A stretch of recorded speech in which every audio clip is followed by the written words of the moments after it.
A 12-year-old girl saves an injured dog on a stormy night. The wounds heal with time, but the bond only grows deeper. Fate intervenes when, 5 years later, that very dog saves her life in a split second. Sometimes the gifts life gives us aren't material, but our unconditional love. And there are stories, no matter how many times we retell them, that always tug at our hearts. Introduction. Welcome to Real Frame Stories, where the most touching, authentic, and sometimes unbelievable stories are preserved and told. If this is your first time visiting the channel, please like, share, and subscribe to give us more motivation to create even better videos. Every interaction from you is an invaluable encouragement for this journey of humane storytelling. Opening scene. Boston, 2018. That winter arrived earlier than usual. Cold winds from Massachusetts Bay swept into the city, carrying ocean mist and forming thick gray clouds over the sky. Weather forecasts had warned of a major storm, but no one in the city could have guessed that this storm would be the beginning of a special story about love and loyalty. The ancient Beacon Hill neighborhood, with its rows of red brick houses, was shrouded in heavy rain. The last maple leaves clung trembling to the branches, reluctant to leave autumn and make way for the harsh winter chill.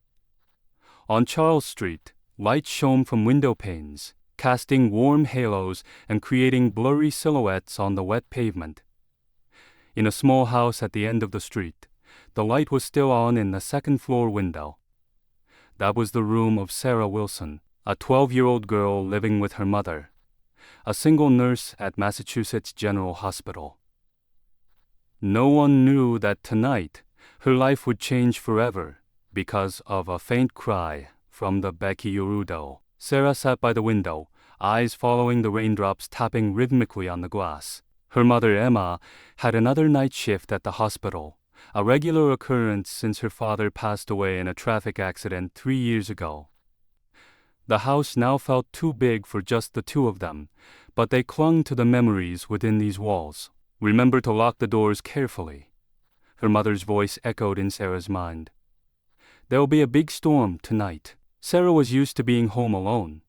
She typically spent her time reading, drawing, or tending the small garden her father left behind, a habit that made her feel close to him. Neighbors often praised Sarah for being mature and independent, but deep down, they felt sorry for the mother and daughter's situation. Late at night, the rain grew heavier. Wind howled through the cracks, making eerie sounds that forced Sarah to pull her blanket over her ears. She was trying to fall asleep when a faint whimper rose from the backyard. At first, Sarah thought it was just the wind. But then the sound came again, clearer and more painful. Something was wrong.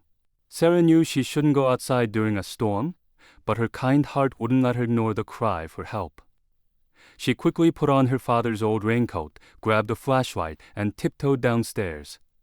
The wooden floor creaked under her bare feet, heightening the tension. She opened the back door, and cold wind and rain rushed in, taking her breath away for a moment. Her flashlight swept across the drenched garden. The last autumn flowers had been beaten down by the storm. Sarah stepped cautiously toward the corner, where her father used to trim the bushes. There, in the weak beam, she saw a pair of amber eyes looking at her in agony. It was a large dog, likely a mixed breed. Its brown-gray fur was soaked and matted. A deep wound ran along its side, still bleeding. The dog lay curled up under the bushes, shivering from cold and pain. As Sarah approached, it didn't growl, only wagged its tail weakly, a silent plea for help. "It's okay, don't be afraid," Sarah whispered, trying to keep her voice steady, though her heart was pounding. "I'll help you." She gently covered the dog with her raincoat. Though large, it was too weak to resist. Sarah shakily dialed her mother. She knew she'd be scolded for going out in the storm, but that didn't matter. All she could think about was saving the life before her. "Mom," Sarah choked into the phone. "I need you home now. I found an injured dog. It bleeding badly." "Sarah Elizabeth Wilson?" Emma's stern voice rang out on the phone. You went outside during the storm? Get inside right now. But Mom, Sarah pleaded, it'll die. I can't let it die. There was a brief silence. Emma knew her daughter well. Once Sarah made up her mind, she was hard to change. She had her father's kind heart, which sometimes worried Emma. All right, Emma sighed. Don't touch it. I'll call Dr. Anderson, the vet. Just get inside first. No, Mom, Sarah protested. It's bleeding a lot. I'll bring it into the garage. There's Dad's old mattress in the corner. Emma wanted to object, but something in Sarah's voice stopped her. Perhaps it was the same determination as Thomas, her husband, who once ran into a burning building to save a stranger, and that was the last time she saw him. Listen to me. Emma tried to stay calm. Don't touch the wound. Get a clean towel from the bathroom and press it to stop the bleeding. I'll be home soon. Sarah did as instructed. She gently helped the dog into the garage, which wasn't easy due to its size.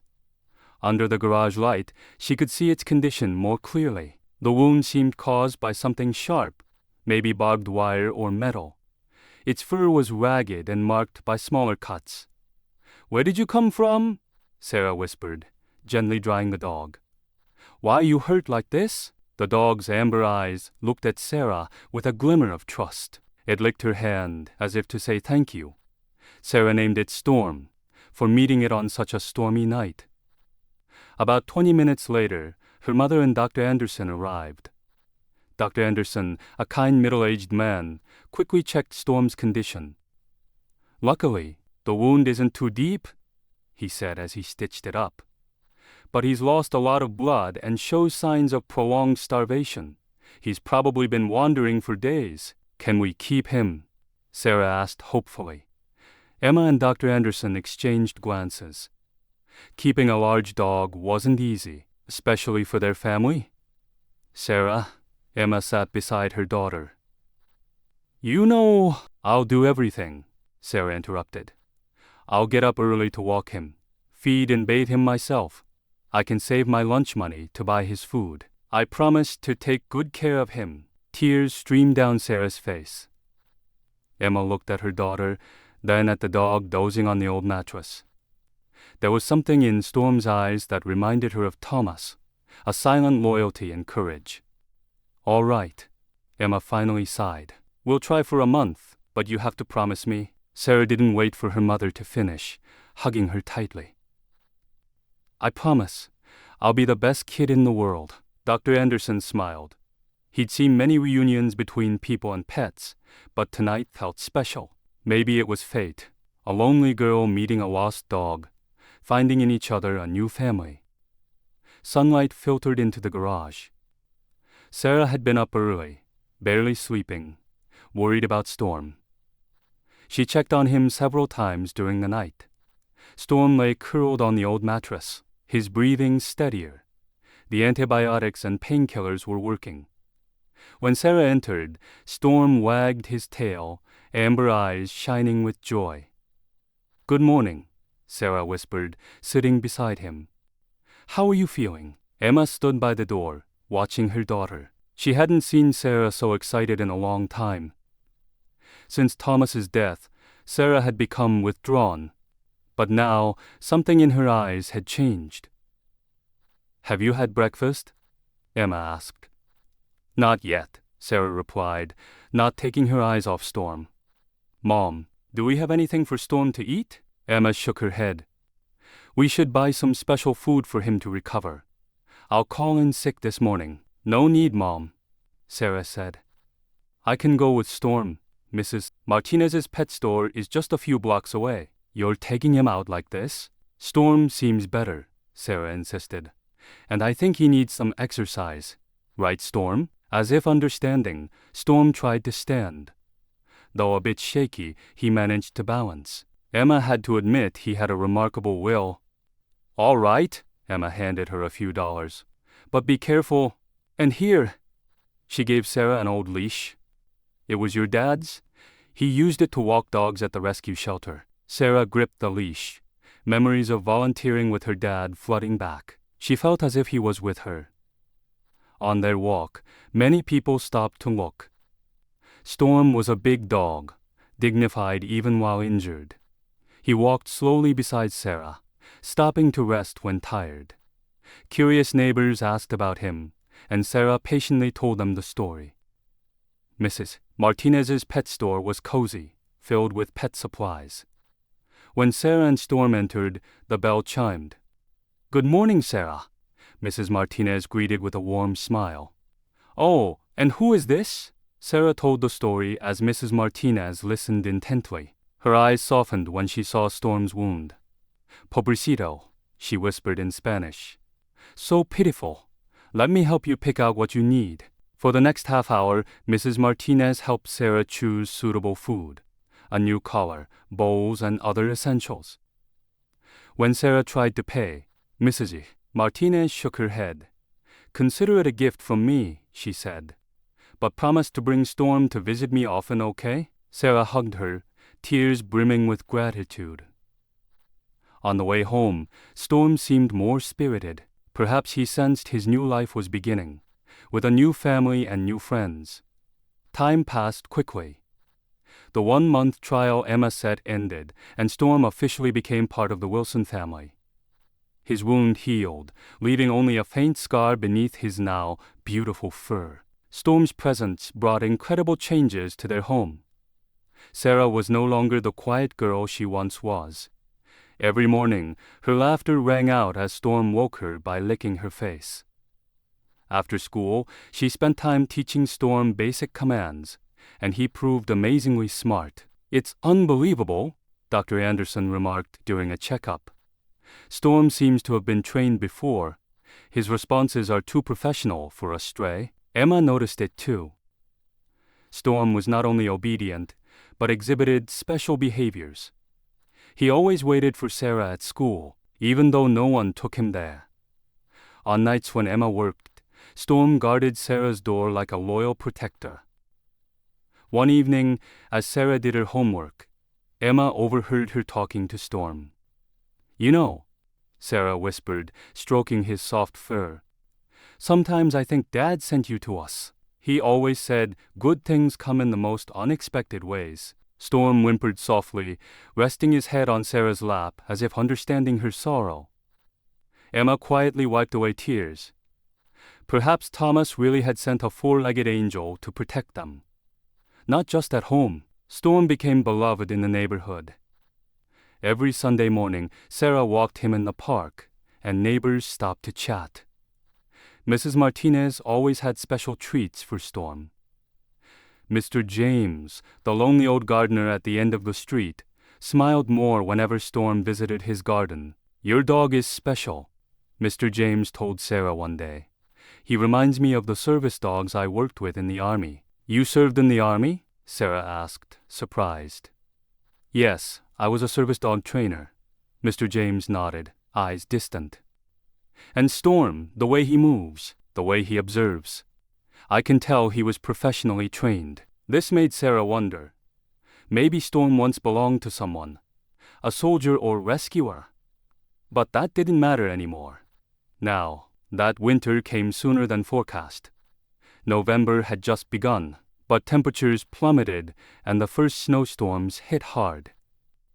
Emma had to work extra shifts at the hospital due to the surge in patients from the harsh weather. That night, Sarah was home alone with Storm as usual. Snow fell thickly outside, and wind howled through the cracks. Storm curled at Sarah's feet as she did her math homework. Suddenly, Storm jumped up, ears perked. Sarah sensed something was wrong. He began barking furiously, a rare thing, as Storm was usually calm.